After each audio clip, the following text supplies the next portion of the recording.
moisson de mon cœur, de mon cœur, de mon cœur. Tu récolteras le bonheur, le bonheur. C'est l'arbre qui cache la forêt, bien sûr. Il est 8h17. Nous sommes toujours le lundi 21 août. Bienvenue sur Télématin si vous nous rejoignez. J'ai le plaisir, mesdames et messieurs, d'accueillir Isabelle Martinet. Bonjour, pourquoi Laurent. je suis content? Tout simplement parce que vous êtes allé dans une exploitation agricole pour nous parler de la fameuse fête des moissons. C'est des fêtes qui avaient lieu tous les étés, partout en France, dont on parle presque plus. Et c'est un rendez-vous très populaire. C'est un rendez-vous populaire et qui est à l'initiative d'agriculteurs qui sont réunis en une association qui s'appelle Agri Demain et dont l'objectif est de faire découvrir l'évolution du métier, les nouvelles pratiques, répondre aux attentes, répondre aux questions pour deux raisons. D'abord parce qu'aujourd'hui on est très nombreux à vivre en ville et moins nombreux à vivre à la campagne, même si on redécouvre la campagne. Et puis la deuxième raison, c'est tout simplement que les techniques ont complètement évolué, progressé depuis les années 50. Ça n'a plus rien à voir avec ce que c'était autrefois. Vous savez, les moissons ont toujours été une période clé. L'abondance de la récolte était essentielle pour la survie de l'espèce. Pendant longtemps, on a connu des famines. Aujourd'hui, ça n'a plus rien à voir.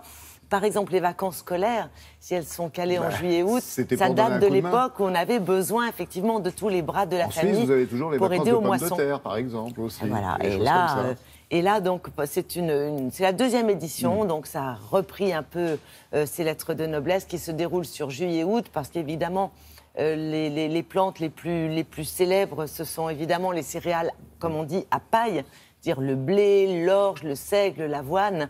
Et l'idée, c'est d'inviter tout l'entourage pour raconter le métier et puis, bien sûr, pour prendre le verre de l'amitié. Donc, nous nous sommes rendus dans une exploitation qui est dans les Hauts-de-France, dans le département de l'Aisne, rencontrer un agriculteur qui produit cinq céréales différentes et qui, à lui seul, nourrit 4000 personnes.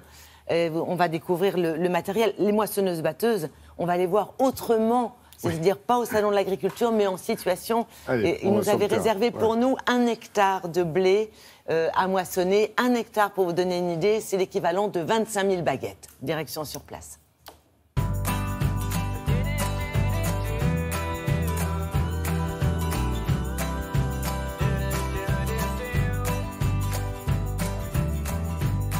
Le grand public est très attaché à l'agriculteur, à la personne. Mais sur les modes de production, sur le métier de l'agriculteur, sur ce qu'il fait tout au long de l'année, ça reste assez complexe. Il faut vraiment expliquer à chaque étape pourquoi on fait telle opération, pourquoi on récolte à tel moment, qu'est-ce qu'on attend des plantes, pourquoi il faut les soigner. C'est important de recréer tout ce lien et de comprendre pourquoi le produit, au bout de la chaîne, va être de bonne qualité. Parce que derrière, il y a tout le travail de l'agriculteur. Donc on a installé et présenté 2 moissonneuses-batteuses aujourd'hui sur la fête des moissons. Donc il y a la rouge qui date des années 50, qui correspond en fait à ce que possédaient les agriculteurs à cette période-là.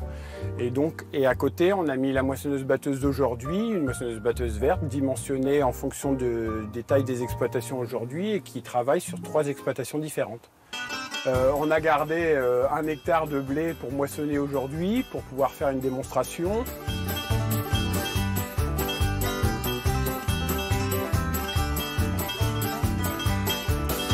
Donc sur l'exploitation, il y a 5 grandes cultures que sont le blé, l'orge, le colza, les pois et les betteraves sucrières. Et donc avec ces 5 cultures-là, j'ai voulu présenter 3 types de débouchés qui sont les plus classiques, les inattendus et les imprévisibles.